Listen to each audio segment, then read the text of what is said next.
नमस्कार, शाम के 6 बज रहे हैं। एबीपी न्यूज पर हाजिर हूं मैं रुमाना इसाल खान। 5 राज्यों के ओपिनियन पोल का दिन है आज। आप अब तक पंजाब का मूड देख चुके हैं, जहां आम आदमी पार्टी सत्ता के बेहद करीब नजर आ रही है।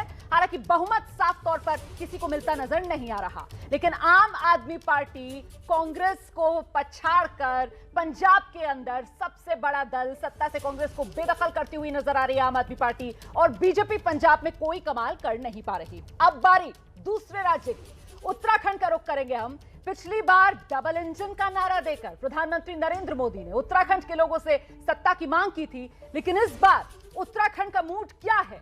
तीन मुख्यमंत्री देख चुका है प्रदेश पिछले 5 साल में। हमारे साथ आज इस ओपिनियन पोल में उत्तराखंड के मुद्दे पर चर्चा करने के लिए पत्रकारों का पैनल जो मौजूद है, आप देख सकते हैं। वरिष्ठ पत्रकार दिबांग हमारे साथ मौजूद हैं, सीएसडीएस के प्रोफेसर अभय दुबे हमारे साथ जुड़ चुके हैं, वरिष्ठ पत्रकार मुंबई जनसत्ता के पूर्व संपादक प्रदीप सिंह जी इस वक्त हमारे साथ मौजूद हैं, मेरे वरिष्ठ सहयोगी विजय विद्रोही हमारे साथ हैं, और साथ ही देहरादून से हमारी सहयोगी निधि श्री झा भी मौजूद हैं। लेकिन सबसे पहले आपको लेकर चलेंगे एबीपी न्यूज के इलेक्शन डेटा सेंटर। शोभना हमारे साथ मौजूद है, तैयार है आंकड़ों के साथ। शोभना।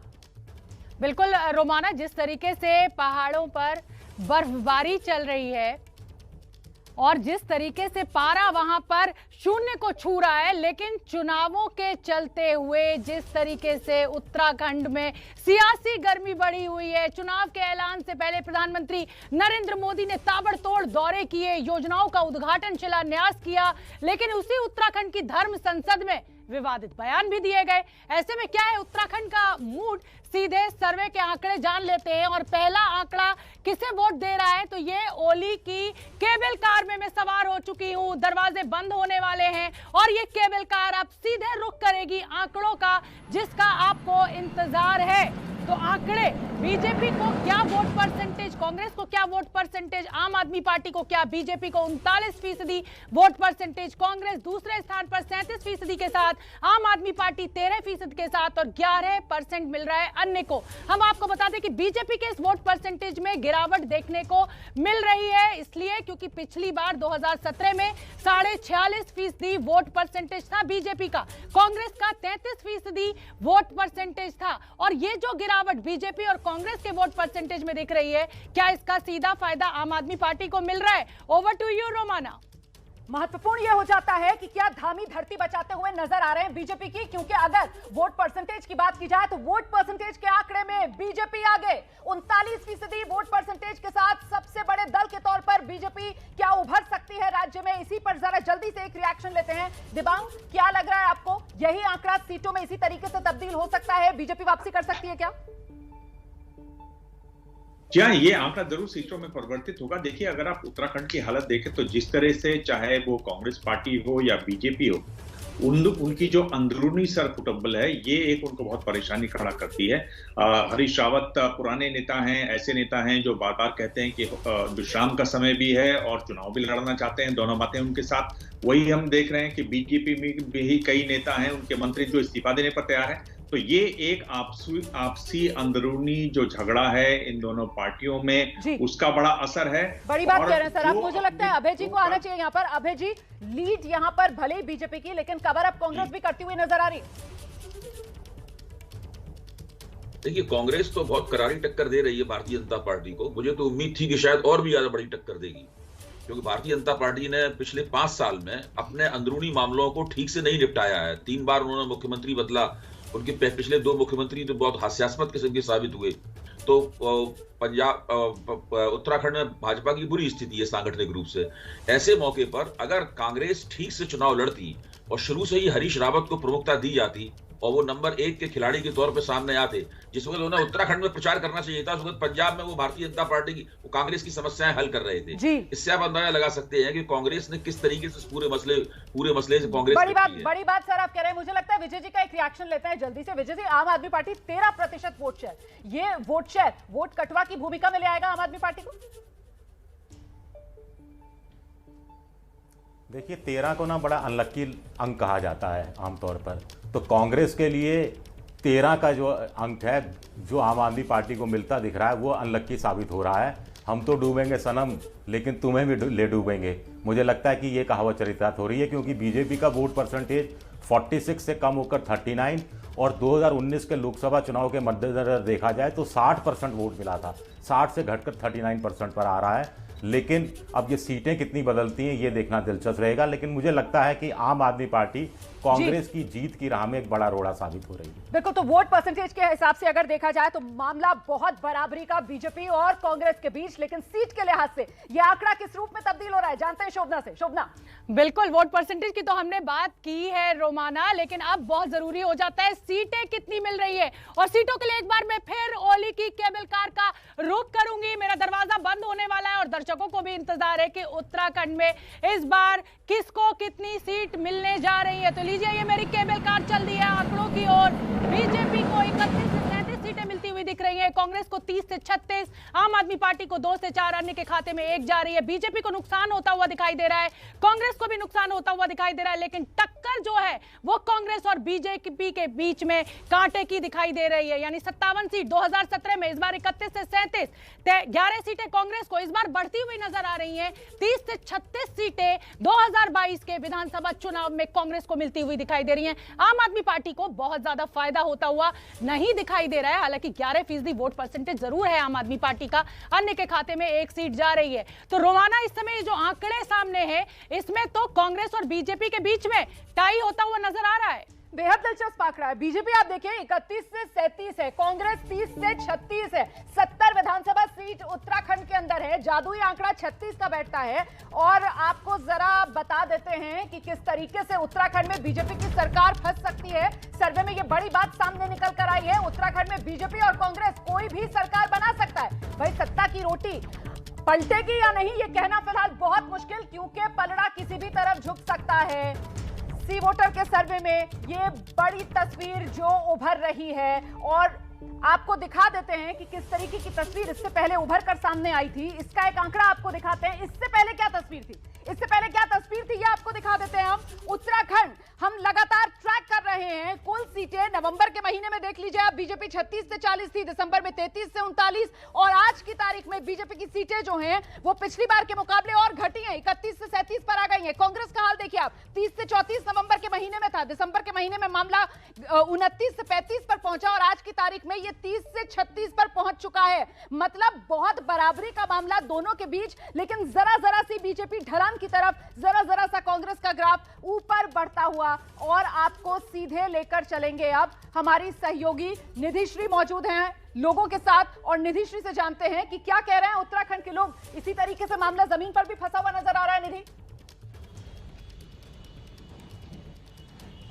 जी बिल्कुल, देखिए यहाँ पर इस बार मामला जो है वो बीजेपी और कांग्रेस के बीच नहीं होकर अब बीच में आम आदमी पार्टी ने जो एंट्री ली है उसको लेकर के लोग क्या कहते हैं। कई लोग हमारे साथ इस वक्त मौजूद है। आम आदमी पार्टी का वोट शेयर भले इस बार जो है वो 13% के आसपास है, लेकिन किस तरीके से इस बार आम आदमी पार्टी जमीन पर दिख रही? देखिए, आम आदमी पार्टी एक अच्छी पार्टी है, उसने अपनी जो जड़ें खुद बनाई हैं। दूसरा, ये दिल्ली में जिस हिसाब से काम किया है आम आदमी पार्टी ने, कुछ करके दिखाया है, स्कूलों को बेहतर करके दिखाया है, हॉस्पिटल वगैरह बेहतर करे, सड़कें बेहतर करी हैं, जो कहा है करके दिखाया है। इसलिए हमें लगता है कि अगर ये उत्तरांचल में भी आ जाए आम आदमी पार्टी केजरीवाल की सरकार, तो हमें लगता है कि बेहतर होगी। सर, बीजेपी का जो सीट है, सीटों का आंकड़ा कम होता नजर आ रहा है ओपिनियन पोल के मुताबिक। नहीं, ओपिनियन पोल में ठीक है आपने किया है, उसमें कोई शक नहीं, हम उस पर कोई उंगली नहीं उठा सकते। लेकिन एक बात तो तय है, जैसे जैसे प्रचार आगे बढ़ेगा, जैसे जैसे चीजें आगे होंगी और हमारे तमाम नेता, मोदी जी और हमारा संगठन जमीन पे उतरेगा, तो 100% ये सीटें बढ़ेंगी और आराम से बहुमत मुझे लगता है बीजेपी को आ जाना चाहिए। इस बीच में कांग्रेस को कहां तक देखते हैं? देखिए मैम, कांग्रेस जो है बराबर की टक्कर दे रही है। बीजेपी की प्लस और कांग्रेस की लगभग बराबर टक्कर चले हुए हैं यहाँ पे जो उत्तराखंड में। चुनाव कभी वो ऊपर कभी वो नीचे चला हुआ है। बीजेपी का जो कांग्रेस लेके महंगाई का मुद्दा जमीन पे उतरी है, वो लगता है कहीं ना कहीं कांग्रेस को उसका फायदा मिल रहा है। और मुझे ऐसा लगता है कि जैसे आम आदमी पार्टी यहाँ पे एंट्री कर गई है, वो दोनों का समीकरण बिगाड़ती हुई नजर आ रही है। आम आदमी पार्टी समीकरण बिगाड़ पाएगी? देखिए, आम आदमी पार्टी ने समीकरण बिगाड़ पाएगी नहीं, समीकरण बिगाड़ दिया है। आप देख रहे हैं कि धीरे धीरे जिस प्रकार आपके चैनल ने शुरुआती दौर से लेके अभी तक मुझे लग रहा है तीसरा चौथा सर्वे है, और इस सर्वे में लगातार आम आदमी पार्टी को बढ़त मिल रही है। और मैं मानता हूं कि अभी तक भी आपके सर्वेयर आम आदमी पार्टी के वोटर तक नहीं पहुंच पा रहे हैं। मैं आपके उस पर सर्वे पर सवाल नहीं पूछ रहा हूं, लेकिन जैसे जैसे ये चुनाव नजदीक आएंगे तो आम आदमी पार्टी प्रचंड बहुमत से उत्तराखंड में आ रही है, जिसकी बानगी आपने ये देखा कि अभी तक अरविंद केजरीवाल जी की जितनी भी गारंटियां हैं उनको धरातल पर पहुंचाया गया है हमारे क्रांतिकारी साथियों द्वारा, और उसमें लगभग 30 लाख लोग सीधे तौर पर उत्तराखंड। नहीं, देखिए, आम आदमी पार्टी का ये जरूर है कि थोड़ा सा क्रेज दिल्ली की वजह से बढ़ा हुआ, लेकिन जहां तक मेरा मानना, आम आदमी पार्टी ने जैसे ही कर्नल कोठियाल को यहाँ उम्मीदवार बनाया, उन्होंने अपना बेंचमार्क तय कर दिया, इसलिए मुझे नहीं लगता कोई बड़ा नाम उनके अंदर आने वाला है। तो जो लोग हैं उनकी स्थिति यही है कि वो कुछ % तक जाएंगे, लेकिन जीतने की स्थिति में नहीं होने वाले। ठीक है निधि, फिलहाल सी वोटर के सर्वे का आंकड़ा भी यही बता रहा है कि मामला जो है वो बिल्कुल आर पार का बीजेपी और कांग्रेस के बीच, और पलड़ा किसकी तरफ झुक सकता है इसके लिए तो 10 मार्च का इंतजार करना पड़ेगा। फिलहाल मुख्यमंत्री की पसंद के तौर पर कौन सा चेहरा बाजी मारेगा ये भी आपको बताएंगे, लेकिन इस वक्त आप देख सकते हैं कांग्रेस के नेता हरीश रावत साहब भी हमारे साथ मौजूद हैं। हरीश सर, बहुत स्वागत आपका एबीपी न्यूज के ओपिनियन पोल में। जरा पहले आंकड़ा दिखा देते हैं कि मुख्यमंत्री की पसंद के तौर पर उत्तराखंड के लोगों के मन में कौन है। शोभना। बिल्कुल रोमाना, देखिए हरीश रावत जी हमें आपके साथ दिखाई दे रहे हैं, लेकिन त्रिवेंद्र रावत, हरीश रावत या फिर कर्नल जो है अजय कोठियाल वो मुख्यमंत्री बनेंगे। तो फटाफट मैं केबल कार का रुख करती हूं और केबल कार में सवार होते हैं और मुख्यमंत्री के चेहरे के रूप में उत्तराखंड के लोग किसे सबसे ज्यादा पसंद कर रहे हैं इसकी ओर ये मेरी केबल कार बढ़ रही है। और ये लीजिए आंकड़ा आ गया, हरीश रावत जो है वो पहली पसंद बने हुए हैं 37% लोगों के साथ, पुष्कर धामी 29% के साथ दूसरी पसंद बने हुए हैं। अनिल बलूनी जो कि बीजेपी के नेता हैं वो 18% के साथ तीसरे स्थान पर हैं। कोठियाल जो कि आम आदमी पार्टी के कैंडिडेट हैं वो 9% के साथ चौथे नंबर पर है, और अन्य जो है वो 7% पर है। यानी मानिए या ना मानिए, कांग्रेस में चाहे कितनी भी कलह हो, लेकिन हरीश रावत जो है वो पहली पसंद बने हुए हैं अभी भी मुख्यमंत्री पद के लिए। तो रोमाना, अब आंकड़े जब नतीजे आएंगे 10 को तो ये पता चलेगा कि हरीश रावत के नाम पर वोटिंग हुई है। क्या कांग्रेस को वैसा ही फायदा हुआ है जैसा बीजेपी को मोदी के नाम पर होता है? बिल्कुल। तो उत्तराखंड में मुख्यमंत्री की पसंद कौन? सबसे आगे हरीश रावत का नाम सामने निकल कर आ रहा है। 37% लोगों ने हरीश रावत के नाम पर मोहर लगाई है पसंद के तौर पर, और लगातार ये जो ट्रैकर हम दिखाते हैं आपको एबीपी न्यूज पर रोज शाम 6 बजे, उसमें क्या स्थिति अभी तक रही है जरा देख लीजिए आप। नवंबर में हरीश रावत 31%, दिसंबर में मामला 2% और बढ़ा 33% पर पहुंच गए, और आज 4% का और इजाफा दिसंबर के मुकाबले 37%। सबसे आगे हरीश रावत नजर आ रहे हैं मुख्यमंत्री की पसंद के तौर पर उत्तराखंड में। पुष्कर सिंह धामी मुख्यमंत्री हैं उत्तराखंड के लोकप्रियता के मामले में, लेकिन हरीश रावत से काफी पीछे 29% लोकप्रियता पुष्कर सिंह धामी आप देख सकते हैं। अनिल बलूनी बीजेपी का ही एक और बड़ा चेहरा लगातार 18% पर बने हुए हैं। आम आदमी पार्टी ने पहले ही उत्तराखंड के लिए अपने सीएम उम्मीदवार के नाम का ऐलान कर दिया था, लेकिन कर्नल कोठियाल साहब भी 9% पर बरकरार हैं, और कुल मिलाकर महत्वपूर्ण चेहरा जो है वो हरीश रावत का सामने निकल कर आता है 37% लोकप्रियता के साथ। अभय जी हमारे साथ मौजूद है, जरा अभय जी का रुख कर लेते हैं। अभय जी, लोकप्रियता के मामले में तो कोई भी हरीश रावत को, हरदा को टक्कर नहीं दे पा रहा है। ये ठीक बात है, आप आंकड़े देखिए, लगातार बहुत तेजी के साथ उनका प्रतिशत बढ़ रहा है। और इसमें एक और सोचने की बात है, मैं फिर से इस बात को कह रहा हूं जो पिछली बार मैंने कहा था कि अगर कांग्रेस ने हरीश रावत के नेतृत्व को लेकर हिचक न दिखाई होती, अगर कांग्रेस पंजाब में उनकी सेवाओं का इस्तेमाल करने की बजाय उत्तराखंड में उनकी सेवाओं का इस्तेमाल करती, जो उनकी घरेलू जमीन है, तो इस वक्त कांग्रेस उत्तराखंड को सीधे सीधे जीतती हुई दिखाई पड़ती। मुझे इसमें कोई शक नहीं है कि अभी भी कांग्रेस उत्तराखंड का चुनाव जीत सकती है, बशर्ते वो अपनी हिचक, हरीश रावत को लेकर जो हिचक है, जो बाद में उन्हें कहना पड़ता है कि मेरे लिए विश्राम का समय है, इस हिचक को वो त्यागे। लेकिन अब तो उन्हें आशीर्वाद मिल गया है ना दिल्ली दरबार से कांग्रेस के। मुझे लगता है दिबांग को आना चाहिए। दिबांग, ट्रम्प कार्ड हरीश रावत कांग्रेस के लिए साबित हो सकते हैं। जी हाँ, बिल्कुल। देखिए, और हरीश रावत 5 बार सांसद रहे हैं, 73 साल के हैं, और एक अनुभव है उनके पास, सबको साथ लेने की क्षमता है उनके पास। जब आप उनसे बातचीत भी करेंगे तब भी एक वो विश्वसनीयता जगाते हैं हरीश रावत, ये उनकी खासियत है।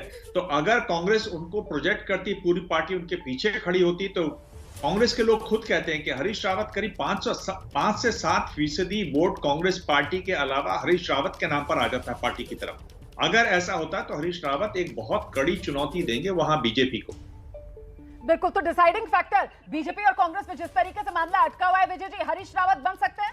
तो 5 राज्यों के ओपिनियन पोल के आंकड़े आप देख रहे हैं। उत्तराखंड की हम बात कर रहे हैं, जहां पर बिल्कुल बराबरी का मामला बीजेपी और कांग्रेस के बीच। और बड़ी बात यह कि हरीश रावत मुख्यमंत्री की पसंद के तौर पर सबसे बड़ा चेहरा बढ़त बनाते हुए लगातार बने हुए हैं। विजय जी, जहां पर मैंने सवाल छोड़ा था कि वो डिसाइडिंग फैक्टर बीजेपी और कांग्रेस में जिस तरीके से वोट शेयर और सीटों के मामले में टाई है, हरीश रावत बन सकते हैं कांग्रेस के लिए?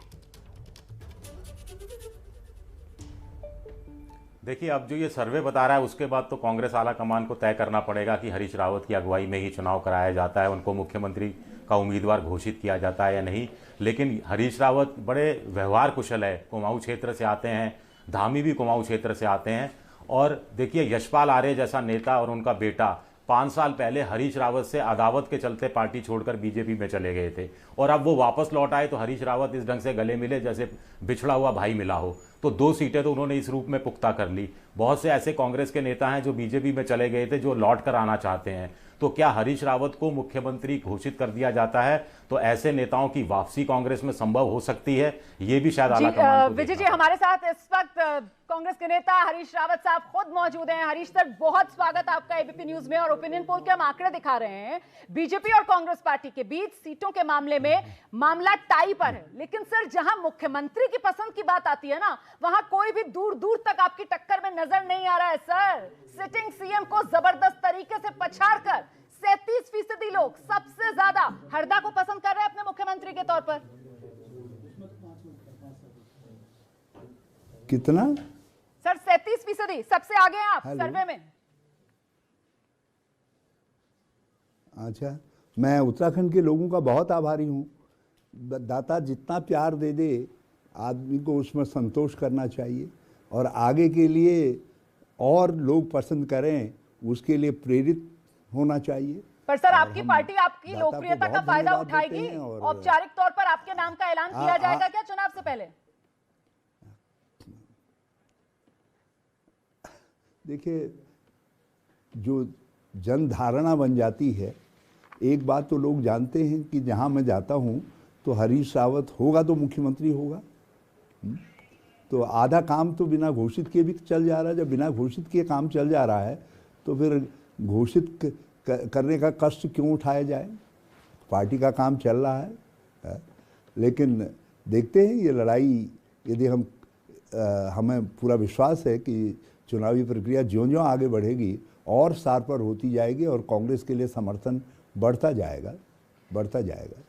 सर, ये बीजेपी की जो 3-3 मुख्यमंत्री 5 साल में बदलने की रणनीति है, क्या वो भारी पड़ रही है धामी साहब को कि आपसे इतने पिछड़े हुए नजर आ रहे हैं? देखिए, ये सवाल धामी जी का नहीं। धामी मेरे छोटे भाई हैं, मैं उनसे बच्चे हैं, बड़ा प्यार करता हूँ। उनको जिनको आपने मंत्री का भी एक्सपोजर नहीं दिया, काम सिखाया नहीं, और आपने अचानक ऐसी जिम्मेदारी उनके ऊपर सौंप दी जिस जिम्मेदारी में बहुत सारी परिपक्वता चाहिए, वह एक बड़ी नेतृत्व क्षमता चाहिए, सहनशीलता चाहिए, जिसमें बड़ी सूझबूझ चाहिए और साहस चाहिए। तो अब उनको तो जो दिल्ली से डिक्टेशन मिल रहा है वो यहाँ बोल दे रहे हैं। और आज हालत यह है कि जितनी उनसे घोषणा करवा दी इन्होंने, उनमें से 5% भी उसके शासनादेश नहीं हो पाए, मजाक बन करके रह गए। तो जो भी उनके प्यारे से चेहरे को देख करके लोग आकृष्ट भी होते, तो उस आकर्षण में जो विफलता दिखाई दे रही है कि मुख्यमंत्री ने ये कहा बट हुआ नहीं, वो नहीं हुआ। अब देखिए, पुलिस के लोग जो है ग्रेड पे के मामले में आंदोलनरत हैं, उनके जो वार्ड्स हैं वो जगह जगह कहते फिर रहे हैं, देखिए हमारे साथ इतना बड़ा मजाक कर दिया। मुख्यमंत्री ने सही स्तर पर पुलिस के लोगों के कहा कि हम आपके ग्रेड पे का मामला हम समझते हैं और आपको देंगे, जो वो मांग कर रहे थे 4600 का ग्रेड पे जो है। ठीक है। और अब आपने उनको 2 लाख रुपया पकड़ा दिया बिना समझाए बुझाए। तो इस तरीके से बहुत सारे मामले हैं। वो पीआरडी के जवान मुझको मिले जिनको इन्होंने जेल में डाला, वो कहने लगे साहब हमसे ये कहा कि 300 दिन का काम देंगे तुमको, और 300 दिन का काम तो अलग रहा, जो काम हमको पहले मिल रहा था वो भी छीन लिया गया और उनको जेल अलग डाल दिया गया। तो जो इस तरीके की स्थितियां हैं, ये एक इमेच्योर एडमिनिस्ट्रेशन को दर्शाती हैं। और इस समय जिस प्रकार से नियुक्तियां की गई हैं, पॉलिटिकल नियुक्तियां भी की गई हैं विधानसभा में और दूसरी जगह भी नियुक्तियां की गई हैं, और ट्रांसफर पोस्टिंग की गई हैं, सड़ाद आ रही है पूरे विधानसभा भवन के चारों तरफ, जो है करप्शन की बदबू आ रही है। लेकिन तो ये जो सर्वे का स्थितियां आंकड़ा हैं, ये भी it is कह रहा not है, helping है। हरीश रावत जी, It is सर्वे का not आंकड़ा at ये भी all। कह रहा है कि चाहे वोट प्रतिशत का मामला हो या फिर सीटों का मामला हो, एज बीजेपी को है, बढ़त बीजेपी की है। तो भले ही लोकप्रियता के मामले में धामी साहब आपको टक्कर ना दे पा रहे हो, लेकिन बीजेपी के लिए धरती धामी बचाते हुए नजर आ रहे हैं सर। नहीं, वो देखिए बीजेपी का अपना नेटवर्क है, अभी ताकत है। ऐसा होता है, जब रावण का वध हुआ था तो रावण के वध से पहले राम को कई जतन करने पड़े थे, बाण हाथ वात सब वो किए थे, कोई एकदम से धराशायी थोड़ी हो गया था। तो भाजपा रूपी जो ये शक्तिशाली दल है, इसको धराशायी करने में हमको कुछ और वक्त लगेगा। भाजपा रूपी शक्तिशाली दल या रावण ही कह रहे हैं आप? चुनाव में धराशायी होंगे, क्योंकि ये निकल गया मुंह से। वैसे मैं अपने प्रतिद्वंदियों के लिए कभी रावण इत्यादि, मगर रावण भी विद्वान था, तो इसलिए दिल की बात जुबान पर आ गई। कोई ऐसा नहीं है कि अमान्य शब्द हो, लेकिन आ गई। लेकिन मेरा आशय कोई ऐसा नहीं है कि भाजपा को मैं कोई राक्षसी प्रवृत्ति मानना हूँ, मगर उनके अंदर जिस तरीके से अहंकार आ गया है, जिस तरीके से लोकतंत्र गायब हो गया वहाँ से, जिस तरीके से वो एकाधिकारवादी हो गए हैं, वो स्थितियाँ डेमोक्रेसी के लिए अच्छी नहीं है। इसलिए जो परफेक्ट डेमोक्रेट हैं देश के अंदर, कोई हो, किसी पार्टी के अंदर हो, वो आज बड़ा आहत महसूस करता है। तो मेरे अंदर का भी जो लोकतंत्रवादी हरीश रावत है, वो कहीं इतना चोट खाया हुआ था कि उसके मुंह से रावण शब्द निकल गया। फिर भी मैं एबीपी के माध्यम से किसी की भावना को ठेस पहुंची हो तो क्षमा चाहता हूं, मगर शक्ति सर ये दिखाता है कि कितने संयमित और कितने शालीन नेता आप हैं, कि किस तरीके से आप अपने एक एक लफ्ज को तोल मोल कर रखना चाहते हैं, और अगर आपकी जुबान से कुछ निकल गया तो उसके लिए आप खेद भी प्रकट कर रहे हैं। लेकिन मेरा सवाल बस ये था सर, एक चलते चलते आपसे, कि उत्तराखंड की अगर सियासी मिजाज को देखा जाए तो वहां तो वो सत्ता को पलट देते हैं इस बार तो, लेकिन बीजेपी को जरा सी कांग्रेस के मुकाबले सर्वे में बढ़त नजर आ रही है। तो क्या इसके पीछे डबल इंजन वाली सरकार का फैक्टर है क्या? अभी तक कुछ नहीं, डबल इंजन तो बाहर ही पड़ गया इनको। उसने तो घर घर करता रह गया, खाली प्रदूषण फैलाया, वो तो चल ही नहीं पाया।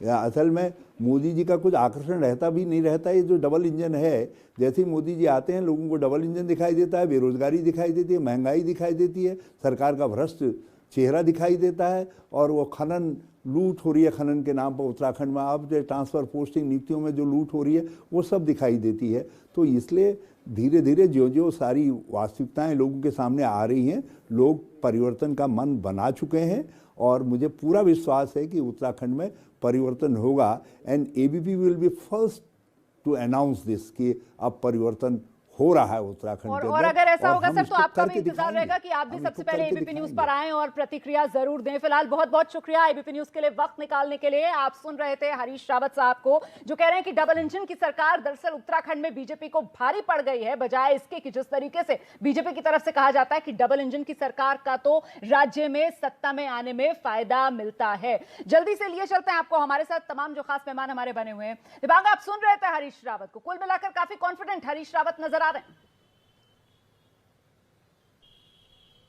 आप देखिए हरीश रावत ने जिस तरह से आपको एक बयान दिया, आपने उसको तुरंत पकड़ा, जिस तरह से वो हैंडल करते हैं सिचुएशन की को, यही उनकी खासियत है कि वो मुश्किल से मुश्किल सिचुएशन को भी हैंडल कर लेते हैं।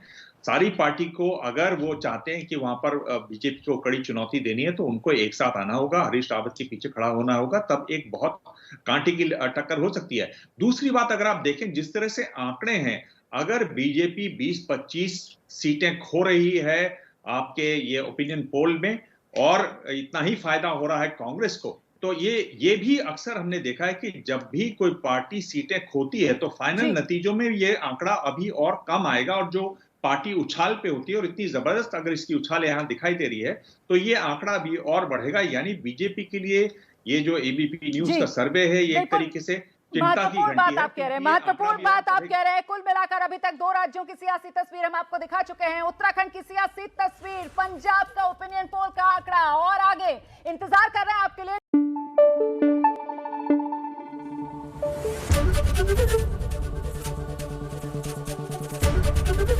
एबीपी न्यूज आपको रखे आगे।